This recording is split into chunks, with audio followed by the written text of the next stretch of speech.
Okay, mortgage math. Now we're really going to get into numbers. All right, so the first thing that we'll go through is the mortgage approval process. So when was the last time you guys helped a buyer with a mortgage? It was super simple, right? Just 3 steps. Oh yeah, it was really simple. So it really needs to be like a big circle that kind of goes like a ski hill, you know, like back and forth, and you get a weave between the trees. But it starts with an application. After the application, the borrower will bring in all of their documents, right? Their income, their asset, all of that stuff.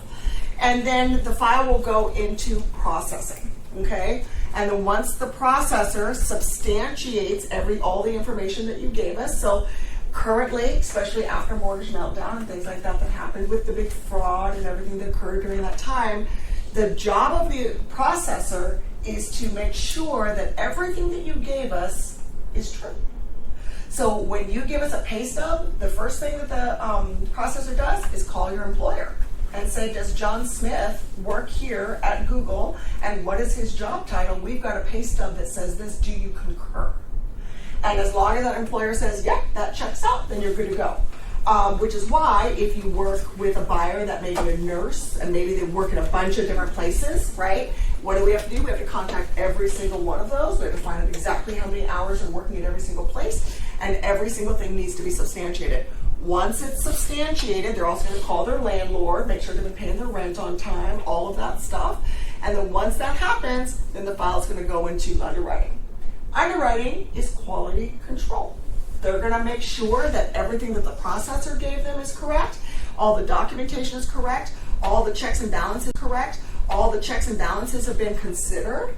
And if there's anything that is amiss or anything that seems a little bit fishy, what does that turn into? Conditions, right? We will give, that's what the conditional loan approval is, your CLA. We will give you this loan as long as you do all of these things, right? And depending upon what they thought may or may not be happening, they're going to ask all of those questions. Underwriting reserves the right to ask any questions that they want to clarify. For somebody that has a W-2, been on the job for a long time, consistent pay stubs, that's going to be very less conditions than somebody that's, say, self-employed, right? Self-employed borrowers, unfortunately, are always going to get the short end of the stick because the first thing that you have to verify is, are the tax returns that I'm holding correct? What have you filed in the last couple of years, and were the way that you filed truthful? And how can I know, because you're self-employed, that there's nothing going on with your business that may change what you make next year, right? Because it's not like you're a doctor making the same money every single month, every single year, or your income's going to increase. When we run a business, same thing, right? It can go like this.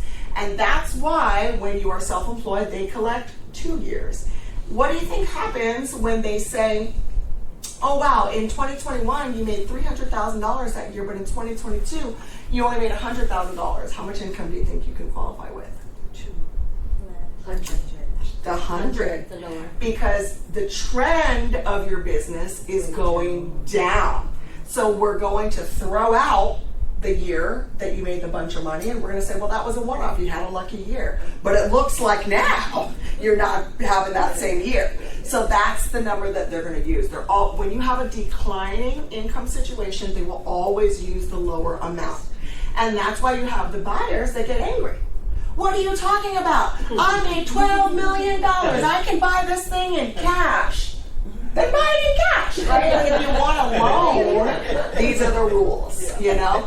But with that being said, we've got, 1-year tax returns now. We've got bank statement loans. Like there's different ways to get around it, okay?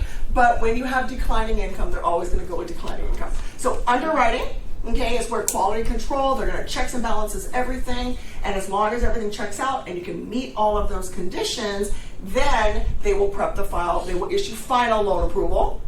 Then you guys got to go order your termite and do all that other stuff, although we will tell you that right now tenting is still taking a long time. So if you think that your home may need tenting and you don't want to hold up your closing, order that termite report well ahead of time so it's not hanging. We've actually had a lot of files come in They order the termite report, 2 weeks before, and then they need tenting, and then the tenting can't get scheduled for like 6 weeks or something. So just be mindful of that. And then the closing happens. And then that's when the notary will come, and then everybody will sign all the paperwork. Here in Hawaii, we have a 4-day closing period, okay? You sign your documents on Tuesday. We will fund the loan, meaning on Wednesday, we will move all the monies from the lender to the escrow company. And then there's a 2-day wait period for recording. So where people close or sign their papers and they think that they may be getting the keys soon, they will get them 4 days from now. That's the schedule in Hawaii.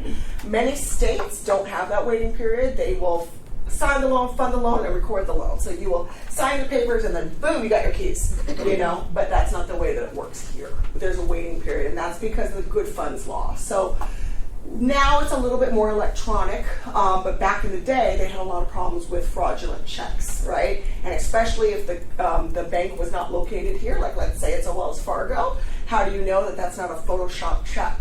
So that's why they have the 2-day waiting period. They'll take the check in, they'll verify everything, make sure the check cashes, and then they'll give you your keys. Because once you give somebody your keys, it's very hard to get it back, even if they did something bad. So that's the mortgage approval process, okay? All right, underwriter. Now, everybody hates the underwriter. Why is that underwriter gotta be so mean? And why does it always need to be a she? Just kidding. There's plenty of terrible male underwriters too. But the underwriter, so Lloyd's of London, this slide is pretty interesting. So Lloyd's of London was the first insurance company back in 1688. 1688. So back in 1688, Lloyd's of London was the first insurance company in all of the universe. And what they did was they wrote insurance companies for ships, or insurance policies for ships. So when they put all of those goods on those ships in Britain, and they were like, we're going to America. Okay, so the underwriter, Lloyd's of London, would underwrite those insurance policies, and that underwriter would sign the bottom of that policy saying, yes, I checked everything out. And if anything went wrong, those underwriters were personally held accountable. So if that ship never made it, or the goods never made it, or the goods got over there and there was half of the goods that they were promised, that underwriter had to pay the difference. It was a very serious job, right? You could go from being the wealthiest person in Great Britain to being the poorest person on the street, without a pot to pee in, right? So because of that, that was a very, very serious position. Same with our underwriters at the lending facilities. That's why when people will say, I don't know why she's giving me so much trouble on my pay stub. They should just do the loan. What you're really asking is, I don't mind if that person gets fired. I don't mind if that person has to go home to their family and their children tonight and say, Mom made a mistake, Dad made a mistake, I lost my job, we're going to be eating ramen until I can get another job, okay? But that's the reality of an underwriter's position, is if they don't do their job as quality control, if they let something slide, they will get fired immediately. There's no writing you up and talking about it. You are done, right? You helped somebody else commit fraud. So because of that, we don't want you in the company anymore, and they will get fired immediately. So when you are asking someone, just close your eye to that condition, really what you're asking them for is, will you risk your entire family and your job for me? Right? So just remember that when you are coming up against a condition. However, with that being said, sometimes there are different interpretations of guidelines. So when you're working with different banking institutions, and the hurricane insurance is a great example, certain lenders will view it one way. But you take that same guidelines, same case to another lender, and they'll be like, not a problem for us. We know how to deal with that. So it comes down to interpretation, it comes down to risk tolerance, and it also comes down to program availability. So just remember that if you are working on a specific case, you can shop it around to different lenders to see who interprets the guideline the way that you need it to be interpreted in order to have a successful outcome. Okay? All right. Today's underwriting guidelines. So, Fannie Mae, Freddie Mac, FHA, VA, and then RHS is USDA. So Fannie Mae and Freddie Mac are the largest investors for conventional loans. FHA is the Federal Housing Administration. You wouldn't believe it, but last year they actually came out with 100% FHA loan. In fact, you've got a flyer for it in your packet. What happens is they have two different programs. You can use a 3% down, or you can use a 5% down. And if you qualify, and if you stay in that home, and if you pay your mortgage on time, I believe it's 10 years, they will forgive the 5 or 3% down payment that they gave you. And believe it or not, the folks that are doing this is a Indian tribe named Chinoa. And what they do is when we write a mortgage, so let's say we write an FHA loan at 95%, we will go to them, as long as you qualify, we will go to Chinoa and we will say, hey, we want your down payment assistance. They will gift in the 5% that the buyer needs, so now it's 100% down payment. They don't have to go ask mom, they can get it from Chinoa. And then as long as they perform on the loan, Chinoa will actually forgive that down payment. And then they can walk away with the equity. Very different from like buying into an affordable unit where you may have shared appreciation for 10 years or any of that stuff. They don't get the shared appreciation. They're making the money off of the interest. But the reality of it is it's definitely possible, and it's 100%. Now, the problems with this particular loan in Hawaii is that the FHA loan limits are only $970, which sounds like a lot, but most homes are well over $970, right? So if you want to buy something for $970, number one, it has to be a single-family residence, because in order to buy a condominium with an FHA loan, it's got to be on the FHA-approved list. How many condos in Hawaii are on the FHA-approved list? 12. Yeah, very little, very little. Where you go into other states, they may have hundreds and thousands of buildings on their FHA list. In Hawaii, in 2010, everybody fell off, and very few buildings are interested in getting back on. So, number one, I'm sure everyone in this room has had a full condo review. How easy is it to get the property manager to answer the phone? How easy is it to answer the phone and then answer the questions? Answer the questions correctly. Answer the questions on time, right? And then if they find something wrong with the building, then they've got to go back to the building and say, hey, will you change these things? Well, what does the building say? The board's got to meet. We got to wait for the meeting. When do they meet? Once a month. Yeah. Right? And then who knows if even after they meet, if they'll approve that change they need to do.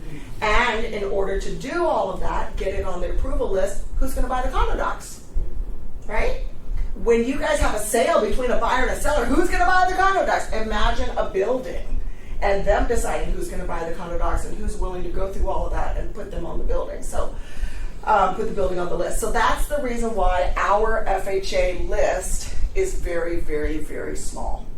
And I think since 2010, like Debbie said, I think we've maybe put on like 20 or something like that. But most of them will be in EVA. They'll be in these areas where they're more townhome-like, not really condominium buildings, and definitely not in town, because the older buildings generally do not make the cut. But that's FHA. Then VA, same thing. If you got a VA condominium or a VA buyer, it's got to be on the VA-approved list. The good news is the VA-approved list is extensive. There's plenty of buildings, right? And once they get on that list, for the most part, many of them do not fall off. They may show, when you go into the VA portal, it may show approved, the building is approved with conditions. Like, let's say, a great example is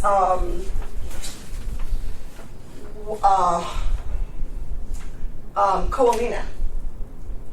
The buildings over in Koalina, right, where you've got Monkey Pod across the street and Aulani and everything. Okay, all of those units over there, if you want, those are, not all of them, but some of them are VA approved buildings that are still on the list.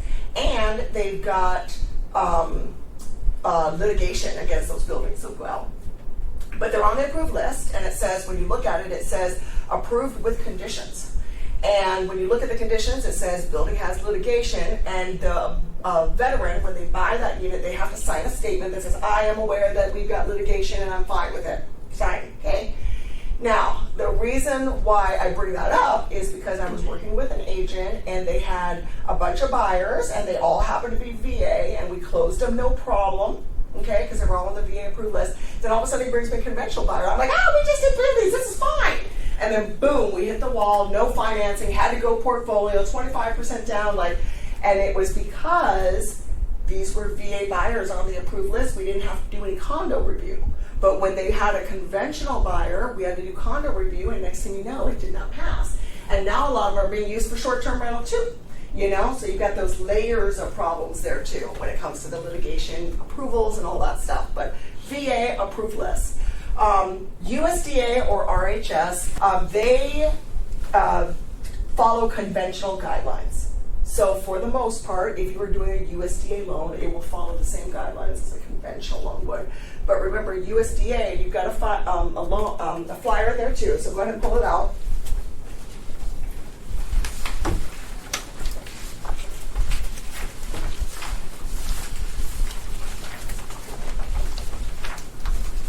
Yep, it's that one with the blue banner on top. Okay, so USDA, rural housing home loan, right? What does that mean? It has to be in a rural area of Hawaii. And the reason why, and what the USDA loan is it was a federal initiative. They took a look at every single state, and they were like, why? You've got all this room in the state. Why does everybody want to live in Kaka'aka? Everybody, right? Why? How do we get them to move to the North Shore? How do we get them to move to Kapolei? How do we get them to move to the North Shore or Waimanalo or whatever it is? We give them a specialized loan program. We make it zero down. We reduce the mortgage insurance. We give them better interest rates, and then maybe we'll incentivize them to move out to these rural areas. And that was the initiative that developed the USDA loan. And we've actually put some of those zip codes there for you. So basically the way it works is so not Wahua, but Whitmore Village, right? But Whitmore Village out, all to Wailua, all to North Shore, all the way around to the back of Kaneohe / couple houses in Kailua.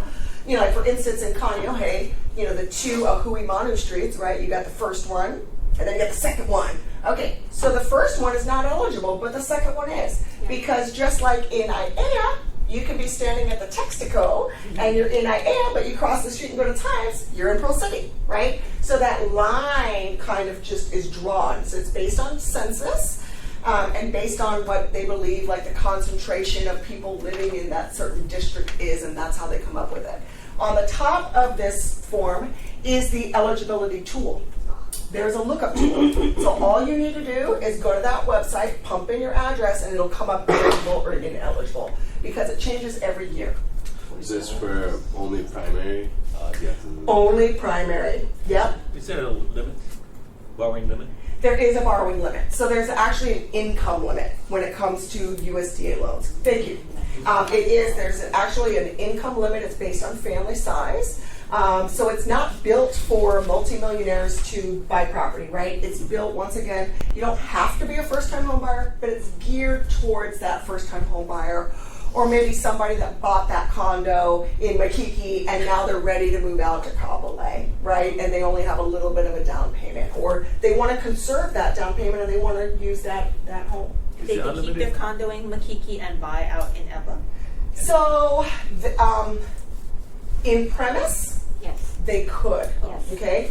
The problem is, though, they're probably not going to meet the income requirement, right? So, and then as far as purchasing power, somewhere usually, I mean, with the income limits, somewhere usually around 800,000. So it's perfect for someone buying in Waianae. It's perfect for somebody buying a townhome in Kapolei, but you're not going to be able to get a 1.2 in Kapolei. Mm-hmm. But it is very aggressive, and it is kind of the answer to like a VA loan, right? So that's purely based on location and not on zoning?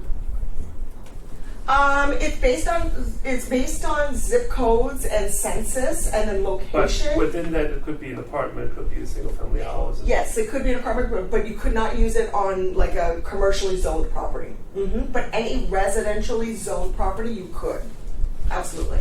I thought with the differences is it going to eliminate the complaints because of the growth. Yeah, and it changes every single year. You're absolutely right. In fact, there was a time when Waikele was on that list. But now Waikele has not been on the list for years. I'm not going to check the list because at one point, Haiku Road, Was the $1 dividing line. billion, 1 acre gated community was on the list. Mm-hmm. Because it used to be farmland back in the day. Yeah. You know, but across the street where Holly Eva Joe's is, wasn't No on the more. list. Exactly. Yep. It changes every single year. So that's why the lookup tool is definitely going to be your best friend. Thank you for that. Yeah, absolutely. Okay. Dodd-Frank ability to repay. So that's really the bill that changed after mortgage meltdown. Was prior to mortgage meltdown, they were like, you're breathing, you got a good credit score, we'll give you a loan, right? And then now it's like, we got to show how you're going to pay it back. You know, amazing concept. But we are, even though that bill is still in play, with some of these new investor solutions, the bank statement loans, the debt service coverage ratio, all of those different programs, it does kind of teeter-totter around that a little bit and gets around those guidelines, but they're still in play. But mostly they are applied to conventional loans.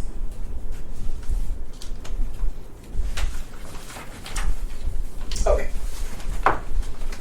All right. Income and liabilities is the next section. All right. This is what makes up the payments. Okay. When we talk about mortgage payments, this is what goes into making a mortgage payment. And this is kind of going along what we've been talking about with the condominium buildings. This is what's happening, right? So obviously when you take on a mortgage, you've got principal and interest, real estate taxes, your flood insurance, your hazard insurance, your mortgage insurance, your homeowner's insurance. If it's a leasehold, you got ground rent, right? And what happens if you got leasehold? Huh. Very hard to get financing. Yes, they're very hard to get financing. Why? You need to have at least 30 years left on the remainder. Yes. Well, actually, it's got to be. So the rule guideline is, so remember, mortgages are written for 30 years. Conventional guideline says you have to have a 5-year overhang, but technically we say it's a 6-year overhang because we're not going to get into a fight with you about whether it's August or September, right? So it's got to have a 6-year overhang. And if there's a renegotiation period in that 36 years, we need to know what that number is going to be. And that usually is what the problem is they're like, well, we got 35 years, but we got a renegotiation coming up in 5 years. What's it going to be? I don't know. Well, everything that we do in mortgages is just filling a puka, right? So if we cannot fill a puka, how are we going to get to the next page? And that's where everything stops. But and then if you're looking at a government loan, you have to have a 10-year overhang or 11-year overhang, okay? And the way that works is most leasehold properties here in Hawaii do not have that long of a lease. And many of them that you see, in fact in Waikiki right now, there's a number of them that have come up that are very short leases, right? 7 years, 10 years. What happens to the unit if they don't renew the lease? You throw away your keys. Absolutely. Well, you may have an apartment, but you cannot enter the property because there's no more lease and the landlord will not let you walk through the door, right? Yeah. So what happens to your unit? It goes back to the owner. It goes back to whoever owns the land. And that's why no lender wants to put a loan on that, right? What a terrible investment from our standpoint.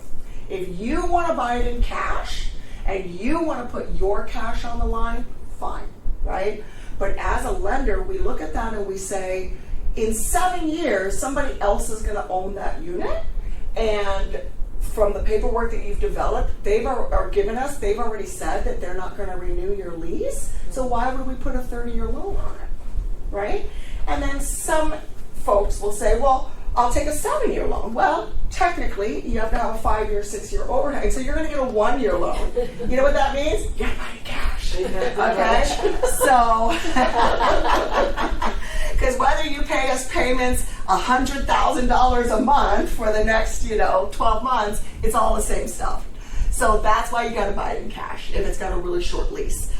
Very few are meeting the requirements for that, and it's just tougher to get a leasehold property because of all the different things in the middle, including a sandwich lease, right? Who's had a situation where they had a sandwich lease, which is the rights to build on the land. So there's so many complications. Special assessment. So that's what's going on now, right? More maintenance, old buildings, tax assessments, and the tax assessments can either come in lump sum. Everybody gets assessed based on square footage, $50,000, or some odd based on your square footage, or your maintenance fee is going to go up $300 a month for the next eternity. Okay? But the second part is, and what Susavia was talking about, is these bumps that we're going to see are not going to be your $300. It's going to be more of like the doubling kind, right? Where you get a letter one day that says, we know your maintenance fee is $800, but going forward it's going to be $1,500. Stuff like that. Which is why, at the HABI level, we are very interested in getting this in front of legislature, because we're talking about millennials today, but millennials have a growth factor in their income that we can take into consideration, right, for affordable housing. The people that really, really hurts is like what happened at One Archer Lane, where you've got a bunch of senior citizens who have been living there for 30 years, they're already in their 80s or 90s, and now their property taxes are doubling, tripling, their maintenance fees are doubling, tripling, and where are you going to move to or go if you're 85 years old, in a wheelchair, can't walk, on a fixed income, and home prices are now over $1 million, right? Like, that's really the demographic, and they don't have an opportunity to change their income, get another job, hurry up and get married so they've got dual income. Like, it's much harder when you get older to do those things. So that's who's really going to get hurt a lot by these, and that's actually my fear, is that demographic. And then co-ops. So who knows what a co-op is? You don't own the unit, you own shares in the form of a unit. I have a pile of soda that's in a co-op. Yes. Go ahead. I have a listing of the Kainalu right now. Okay. It's not Gold Coast, it's the co-op. On the co-ops, is that the one that's 381? Is that, sorry, the address? The price is 381. I've got like a bunch of interest on it. Okay. No, sorry, no. But yeah, the last building on the Gold Coast. Okay. 4th Avenue. Yes. So many co-ops are right there on that little strip between Kahala and like Duke's Waikiki, right? So like after you hit the Duke statue, like all of those buildings. Gold Coast. Yep, the Gold Coast, exactly. So that entire strip right there, gorgeous units, all of that stuff. But basically what it is, when you have a co-op, is they kind of turn the ownership of the building into like a, for lack of a better word, corporation, and then everybody owns a share or a part of that, which is why right now we've actually had a few inquiries over the last few weeks, because there's been a lot of listings that have come up, and some of them are super cheap, right? That's why I was asking, was it 381? I forget the address, but one just came up. I've had like 5 different people call or bring it to my attention because they want to buy it, because it came up at $381,000. And right when I saw it, I was like, oh, wow. But then I go, I bet it's on the Gold Coast. And then I look, and then it is a co-op. And then I got to explain to them how no lenders want to lend on a co-op. Because if you think you've got problems with leasehold, because first off, a lot of them will re-leasehold even though they're fee simple, but it's the way that the title is held that they're kind of, considered to be leasehold in the lender's mind. But you think you've got all the problems with these kind of things, insurance, ground rent, assessments. Well, when you throw a co-op in there, that's just more problems for the lender if you default on your loan. From a lending standpoint, the only thing we care about is, can you make your payment? Can you make it on time? What is the likelihood, and that's risk, what is the likelihood you're not going to make your payment? And if you do not make your payment and you default on the loan, meaning that you did not make your payment for 3-6 months, first month you're going to get a letter from your lender that says make your mortgage payment. Second month you're going to get a letter from your lender that says make your mortgage payment, you're 2 months behind. Third month you're going to get a notice of default that says you have not made your payment in 3 months. If you don't clean up your act, you are headed towards foreclosure. And then you get a 4th month, a 5th month, and a 6th month, and then the lawyers come, okay? And then they start to add up your mortgage payments that you didn't make, the attorney's fees that you subjected them to, and if you get too far down the road and you do have mom that wants to bail you out, what does she need to help you do? Reinstate the loan, okay? And if they don't reinstate the loan and pay all those back fees and all those attorney's fees, then that's when you get the letter that says see you in court, okay? So anyway, having a co-op or a corporation embedded in all of this stuff makes it even more difficult to get you into court to take the house away from you. Sounds terrible, but that's the reality of getting a mortgage, right? Is you promised somebody that you would make payments.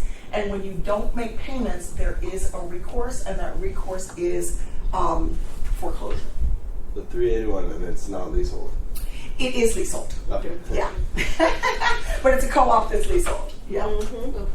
And then on top of all of this, your PITI or your total monthly outgoing exposure could also include a second mortgage if you did take secondary financing, right? A first and second mortgage when you purchase the home. Now, with that being said, we do have something super exciting at PRG, which has been super successful for real estate agents, and that is a second mortgage that we can write with bank statements. That has never been done in the history of the universe, okay? So I can't tell you how many folks are coming forward because they now, instead of qualifying with your tax returns, you can actually pull your equity out with bank statements. So, very cool. All right, let's go into what makes up some of this math stuff. So, if we've got a $1 million house, 30-year fixed, 6.5%, this is what your payment could look like. $63.20, $68 on principal and interest, homeowners insurance at $200 a month, and then property taxes at $400 a month for a total payment of about $69.20. Example number 2. This would be an example of a non-single family residence, either a townhome or a condo, and you've got $500,000 as a purchase price, 6.5% payment. You're looking at principal and interest. Homeowners insurance, obviously, just like you said, is going to be the HO6, so it's going to be a very small policy, so it's going to be much cheaper. And then you've got property taxes coming in, and those are going to be less than a single family residence, but you have that maintenance fee coming in, okay? And then the third example is going to be an example of somebody that put down less than 20%. So now you've got principal and interest, taxes, insurances, homeowners association dues, and then the mortgage insurance on top of that. So that's why it can be substantially more expensive for that first-time home buyer if they're putting down less than 20% because they've got all of those additional things piled in there. All right, qualifying rate for P&I component of PITS. Now this speaks to pre-approval, and so if the rate is not locked, like you're in your pre-approval space, most of the time, the lender that you're working with is going to say, hey, you know, rates right now are about 6.5, but they could go up, they could go down, right? So if I want to make sure that this guy can buy something for $500,000, I really need to be a little bit conservative. And then the other thing too is maintenance fee is a big variable, right? It's not just what you qualify for. If you find a condo at $500,000 with a $400 maintenance fee, that's much different than buying a condominium that has a $1,200 maintenance fee. Which are pretty usual now, you know? So that's why you always want to be a little bit conservative because you don't want them out there shopping and the next thing you know, they're like, oh, I found something for $475. You're like, but it's got a $1,000 maintenance, you can't do it, you know? So that will kind of safeguard your pre-approval. And then a lot of folks will say, well, you know, ARMs can come at a lower interest rate. So instead of taking a fixed at 6.5, let's go in for an ARM. You need a better rate. But that's an adjustable rate mortgage, which is fine, right? As long as you know what you're getting into, there's nothing wrong with an adjustable rate mortgage. But for qualifying, we have to qualify at the fully indexed rate. Why? Because same reasons why we talked about. You may qualify for this loan now, but what if you lost your job and you can't refinance? Because the premise of an ARM, most ARMs are not true ARMs like they used to be back in the 80s where you like locked in at 2%. Next you know, like every month it just went up. Like that's not the way the loans are written now. The ARM loans are what we call hybrid fixed period ARMs. So that's why you'll see a 5-year fixed, 7-year fixed, 10-year fixed, right? So they'll be fixed to a certain time frame, but people usually will take those mortgages saying, I'm going to stay in it 5 years, the rates are going to drop, and then I'm going to refinance. What if you cannot? Right? What if you cannot? And that happened a lot after mortgage meltdown. We had a lot of people that got in, they got 5-year ARMs, 7-year ARMs, the market went to poo, their jobs went to poo, they couldn't refinance, and then they had to sell because the interest rates kept rising and rising and rising and rising. In fact, one of my I lived in Hawaii Kai at one point, and then I helped one of my clients who owned a karaoke bar. I'm Vietnamese, so you know, we all have nail salons and karaoke bars. But I helped one of my clients buy a house in Hawaii Kai, Kalama Valley, 2 streets down from me. I put her in a 5-year ARM. And same thing, something happened with her business. She got divorced. She wasn't able to sell, and she was like, or she wasn't able to refinance. So she was like, you know what? I'm just going to sell my property. And then one of my other friends ended up being like, I'm going to be your neighbor. I'm like, where? She's like, she's buying that house. You know. So funny story, but the reality of it is that is true, right? Because life happens when you're making plans, and things can change at any time. She didn't know the market was going to fall. She didn't know her husband was going to leave her. Like. All these things happen, you know, but all she could do was say, you know what, I can't deal with it, the payments are going to rise, I'm running out of time, I cannot refinance, the programs are closed, they're not there, I can't make the payment anymore, but I do have a bunch of equity. So I'm going to sell it, I'm going to take my $500,000, I'm going to go somewhere else. You know, and that's what she did. She sold, she took the money, she went and bought a nice condo in town, and then she didn't have to worry about a payment at all anymore, you know. Okay, so, questions. These are Jack's debts. So he's got, what we're trying to solve for is, what is the PITI? So what's the principal, interest, taxes, and insurances? If you guys want to pull up your phones now, you can perform that calculation. Okay, everybody ready to talk about it? Okay, who came up with 3275? Who came up with 3192? Who came up with 2795.84? Okay, let's see if I got it right. Okay, so let's go ahead and walk through this. So per month mortgage payment, $1125. So that's your first number. Then we need to take the property taxes and divide them by 12 because that's an annual figure. So that's going to give you $1,500, okay? Mainland property.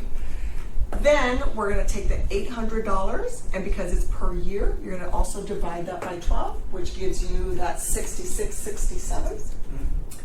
And then your HOA, $1,250 per month, which is $104.17 or 16. So when you add all of those together, you should have something close to $27.95.84.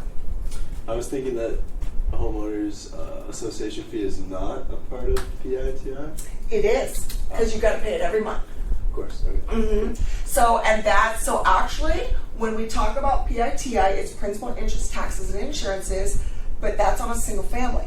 If we've got a condo, your other monthly expense is going to be your HOA, and then if you have mortgage insurance, that's going to be part of it too.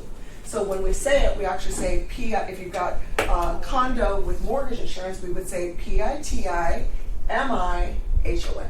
Oh, I thought this was a trick question. It is. Tom. 45 $2,500 on annual taxes, do you take it by in 4 quarters or you take it monthly by 12? So for this calculation, we would take it by 12, so 1/12 per month. But in Hawaii, property taxes are paid twice a year. They're paid in Right. February and they're paid in August. But an example is monthly then. Yes, Divided in by this 12. space, it would be monthly. Mm-hmm. And that came out to 27? $27.95. No, I got 16. Yeah, I got it, Yeah. 1670 or something. I got 1610. Only because I divided, I think, the property taxes by 12. Yeah, Yeah, that's not by quarter, not by 4. Yeah, if we take the property taxes by 12. Oh, did I take it by 4? Yeah. I'm sorry. See, I can't get it right either. Yeah, no, you're right, Kate.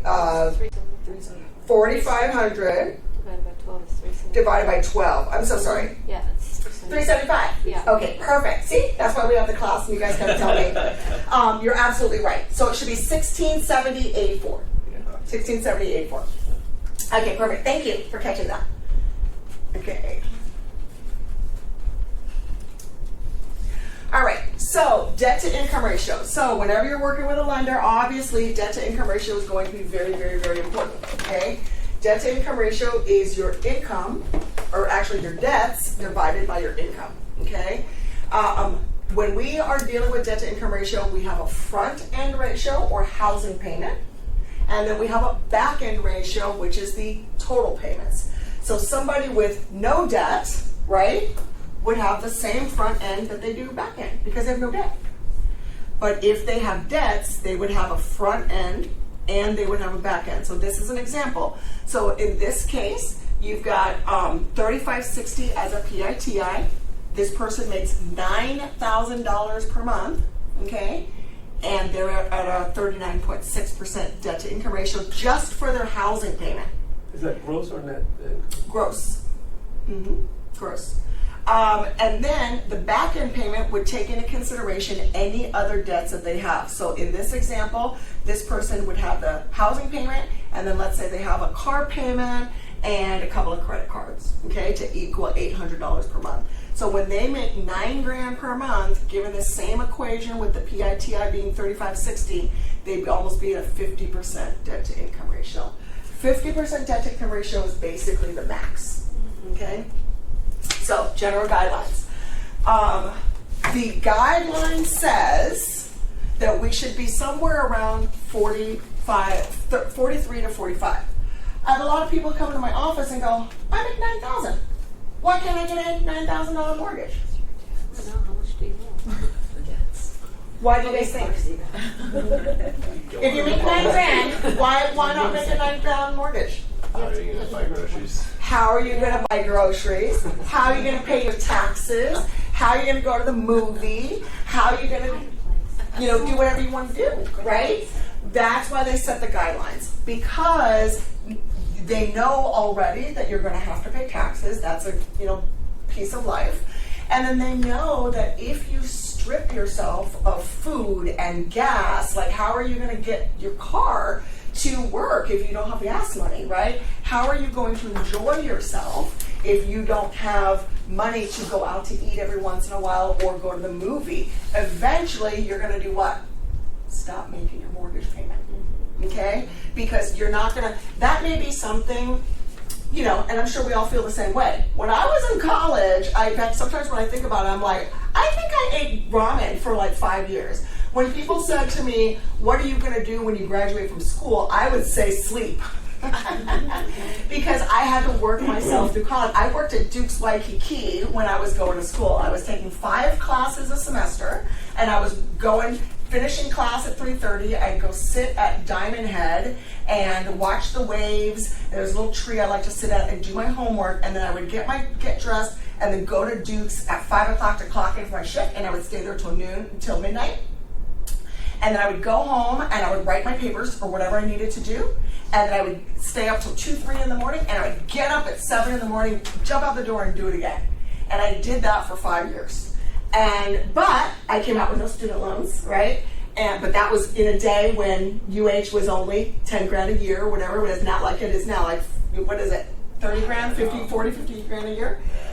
But that's real life, right? And you can do that when you're young. I ate Campbell's soup and and ramen, and then when I would go to Duke's, they would give you one free employee meal. So I'd be like, I'm gonna have a burger, you know, or what. I'd be so happy that I was gonna get food. I was very skinny. Now I'm like, I gotta lay off the wine and the Ruth Chris, you know. But back then I was like, oh man, I'm gonna have some food in about 3 hours. It's gonna be awesome. But anyway, so you can do that when you're younger, and you can do that for short periods of time. But you cannot do that as an adult now. It's not sustainable. So because of that, they have to have limitations. And then if you have really great credit, if you've got some savings in the bank, stuff like that, then you can push the envelope on the debt to income ratios. And then some programs will have a lower debt to income limit. So like the USDA is a perfect example. 0 down payment, income limits, and they want to make sure that you're going to be able to get to and from work, because if you live in a rural area and you drive to town, your gas bills, your convenience bills, your lunch bills, all of that stuff is going to be more than somebody that lives downtown and works downtown, right? So because of that, they're going to make your, they know that your expenses are going to be a little bit higher. Your debt to income, is that front end and back end combined, divided in two, or? So you'll actually get 2 different ratios. So it's not divided in 2, but what it is,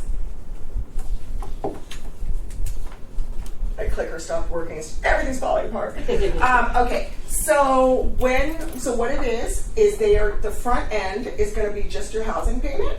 So I can put it on the board. Let's see here. So if you don't have if you're renting, you don't have a front end. Well, you will. It's forward thinking. So you will have a front end. Oh. They're calculating what your mortgage payment's going to be. Oh. Yeah. Oh, okay. So like, let's say you've got we'll just keep nice round numbers. So let's say that your mortgage payment's going to be $2,000, right? And then let's say that you're making $8,000. Okay. So your front end is just going to be that 25%, because it is 2,000 divided by the 8,000, and you're at a 25% front end. And then let's say that you have that car payment. Got a Lexus, it's $1,000, right? So now you're going to add that to that, and then the back end is going to be the 2,000 plus whatever debt you have.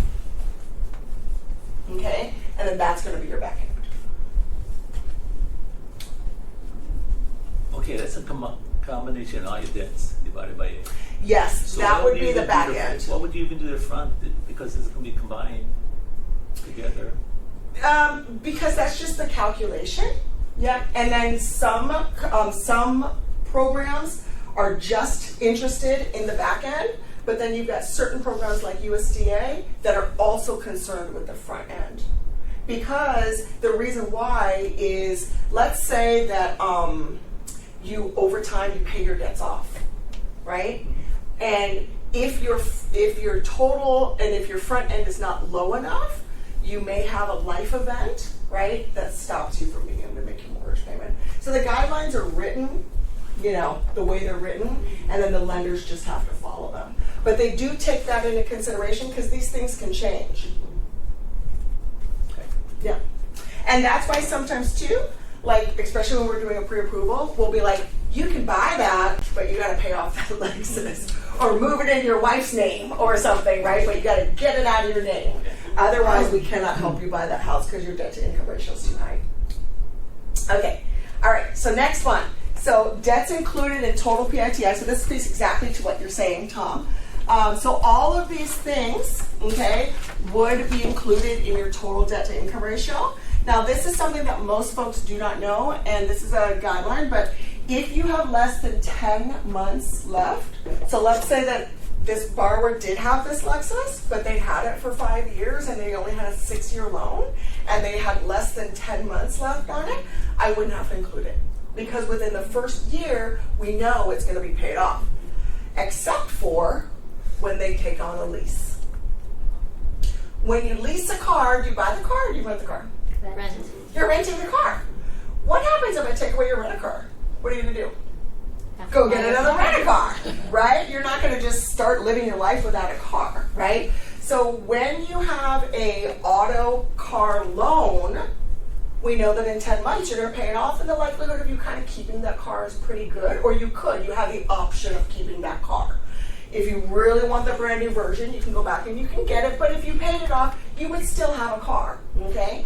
But if you are leasing the car, we know for a fact that you are gonna, when your lease is over, you're gonna go get another lease, so we will never discount from your debt to income ratio. And some folks will say, well, I'm gonna pay my lease down to 0. But still yet, we know that during the course of that 30 years, when that lease expires, you're still going to have to turn in that car and get another lease. So we're not going to make an exception based on that, because now you just prepaid your rental for a few years, you know? And the reality of it is the minute that you pay off that lease, what's that guy going to do at Lexus? He's going to be like, we got the new one, you know? And then you're going to be so excited and go out there and get it. I had to take my car in for maintenance. They found a strut, so I taken it in for maintenance. And then when I was in there, they always walk you through the showroom, you know. And they never even look at those cars because I'm a loan officer and I know what that stuff costs. But then they had the cherry red, brand new Lexus with a convertible with the top down, a big old bow on it. And I was like, oh man, I gotta go look. And I'm thinking it's gonna be 60, 70, maybe 80 grand, right? 120,000. That's a car. I mean, that's a house. Like that's a leasehold property. You know? I could buy a leasehold. I could run that to hell for the next 3 years. You know, like. I can sell it. So, but yeah, I know you can do that alone. 117. Yeah, exactly. So too funny.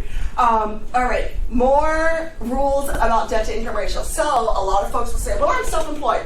I don't own that Lexus. My business, bought that Lexus, right? I shouldn't be counted against it because the business pays it." Okay, if that's the case, and I find it in your tax returns, meaning your where you're doing your write-offs, it says Lexus payment every single month, it's coming in, right? Then we can discount it. But most people do not do that. They bought it, they say the business bought it, but then it's really just on their credit and they haven't been taking the other steps. So this is kind of a, one of those things. If we can find it in your tax returns, then we can take it off and count it against the business, but most people don't have it structured that way. Court-ordered assignment of debt, divorce, right? If you are in a divorce or separation situation, and before your title report, the prelims that would come out from Fidelity, or they would not say on them separated, subject to divorce. But now, when you make that filing with the court, it shows up on your prelim because they've had too many situations where let's say that the husband bought the house before the marriage, they entered in a divorce decree, and then the husband would go find a girlfriend and hurry up and sell the house, right? And then all that stuff would happen. So now, the minute that the court order goes in, it either shows up on your credit or it shows up on your prelim, and then that stops you. And then your escrow officer will say, "Nuh-uh, you're in the middle of a divorce, so you can't sell this property until the court says you can." Okay, so that will come up. And then the other thing that the divorce decree says or does is assigns debt, right? You're going to get the house, you're going to get the kid, you're going to get the car, you're going to get the credit card, you're going to get all the credit cards, right? Whatever it is. So it's court-assigned order debt. Co-signed loans, mom and dad co-signing for you. As long as you can show that someone has made 12 payments. So perfect example, that's my son's car. I didn't buy that for him. I co-signed for him, but he's making the payment. So the first thing I'm going to ask is, okay, who's really making the payment?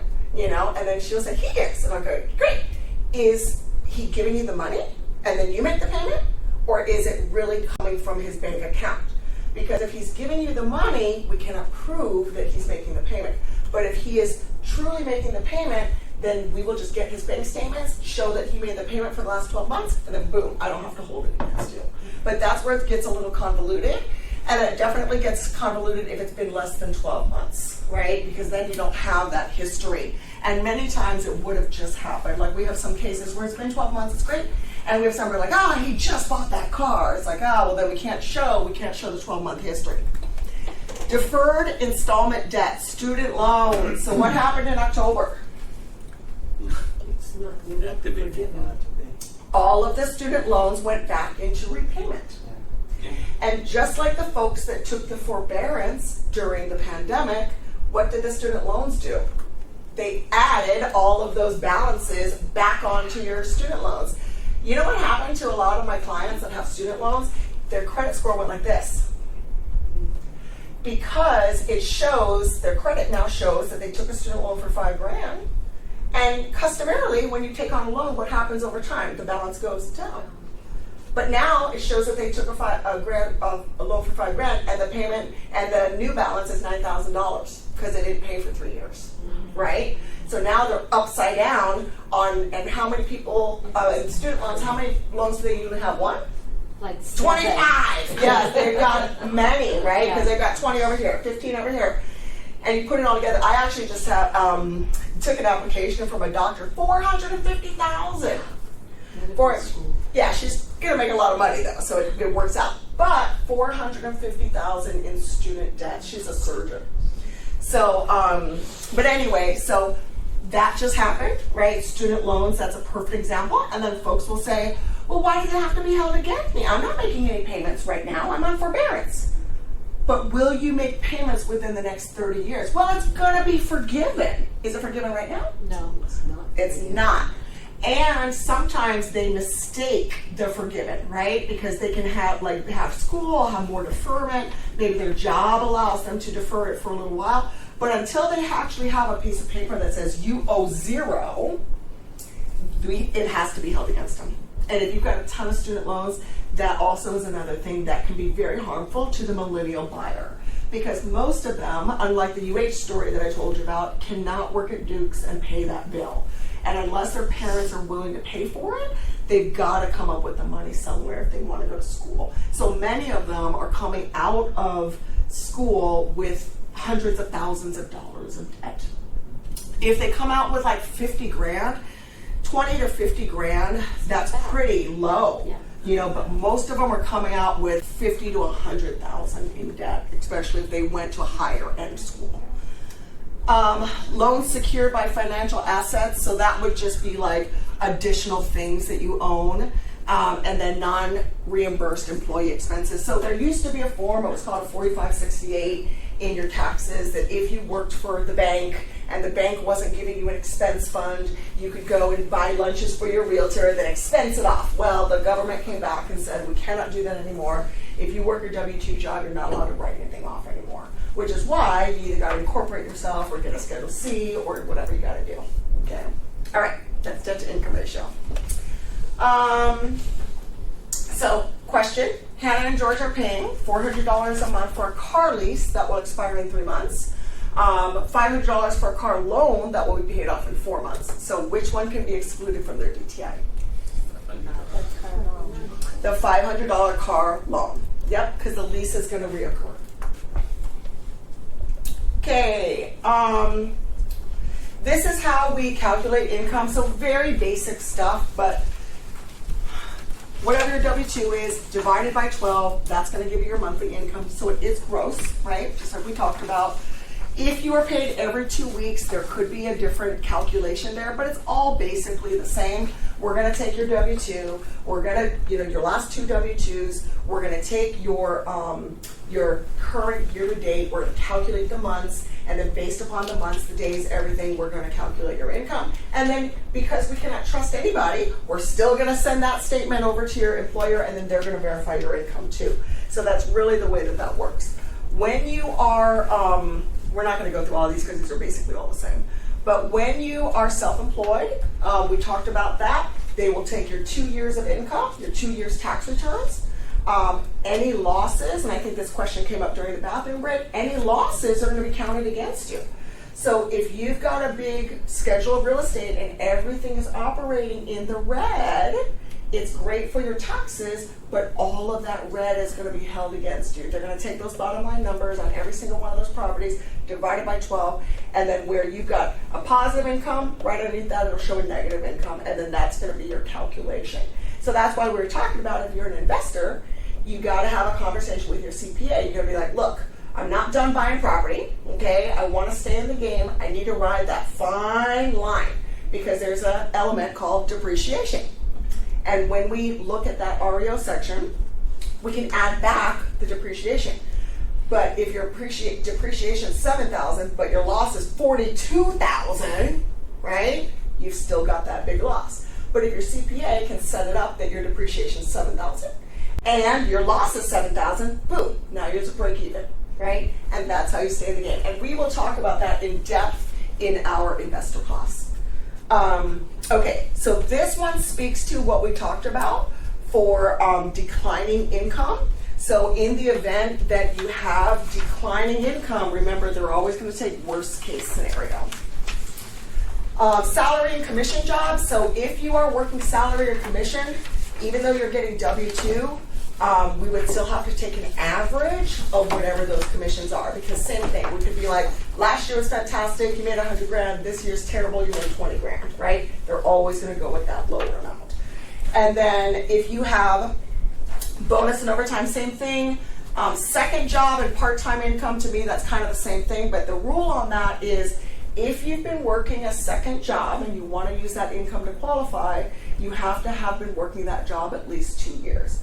And you don't have to work that job. You could work at McDonald's at night for the first year and then move to Jack in the Box. Like, we don't care where you work, but what we are looking for is this your usual mode of daily activity, right? Have you been sustaining this lifestyle of 2 jobs for more than 2 years?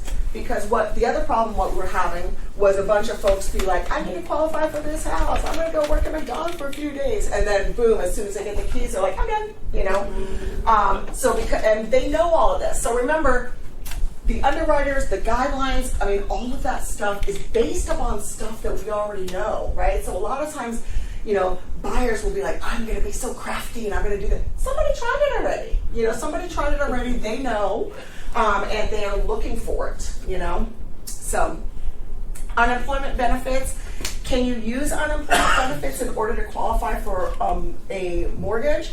Not if they are temporary, but you can if it's a full-blown disability, Like right? SSI or something like Yes, if it's SSI and it is guaranteed income going forward. But if you just hurt your leg and you worked for the bus and then they're going to give you 6 months, we cannot use that.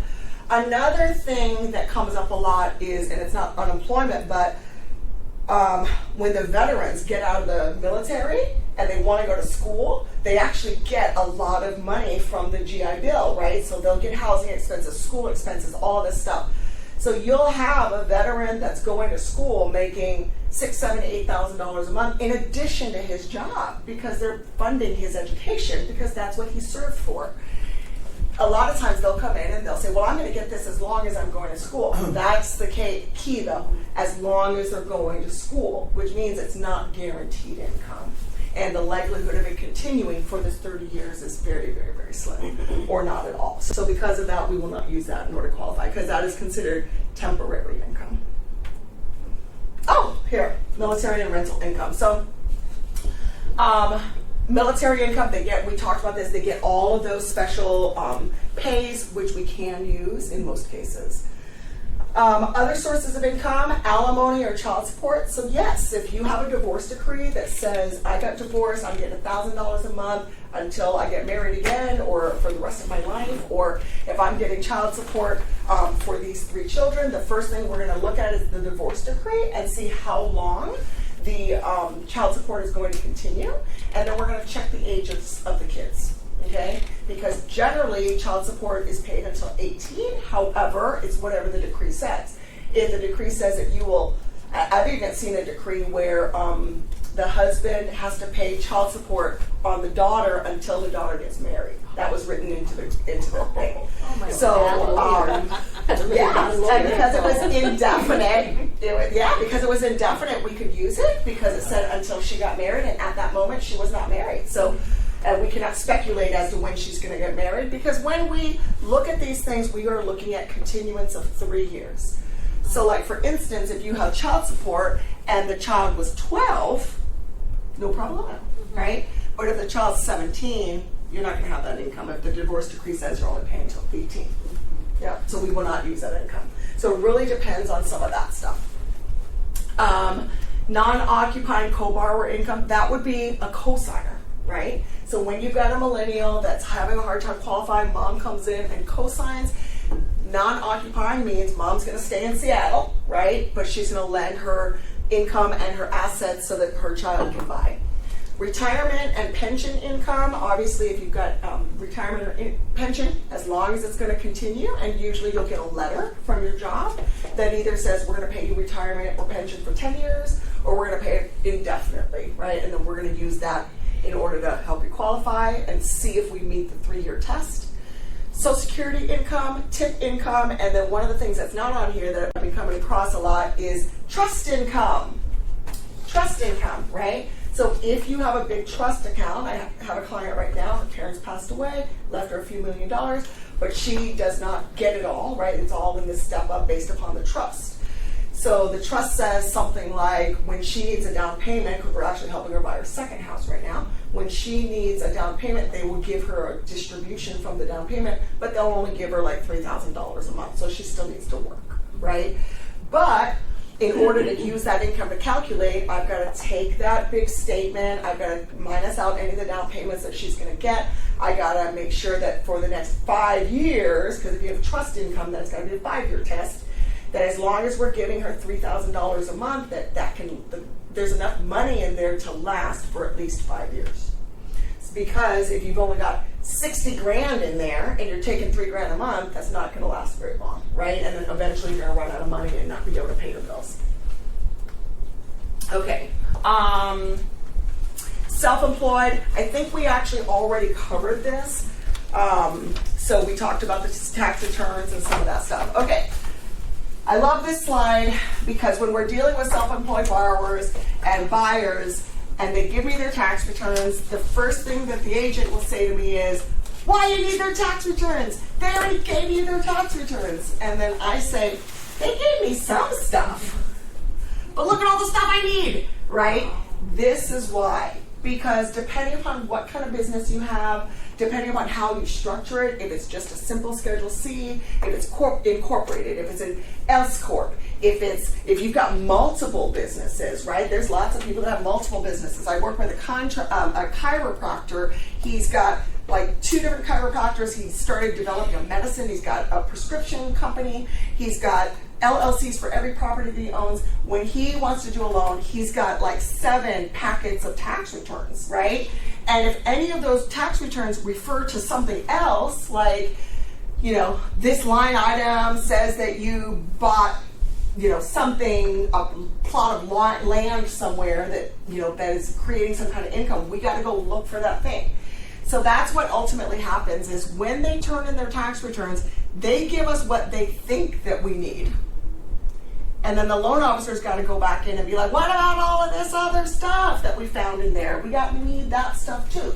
All those corporations, even my little business that doesn't make any money, even your little business that doesn't make any money.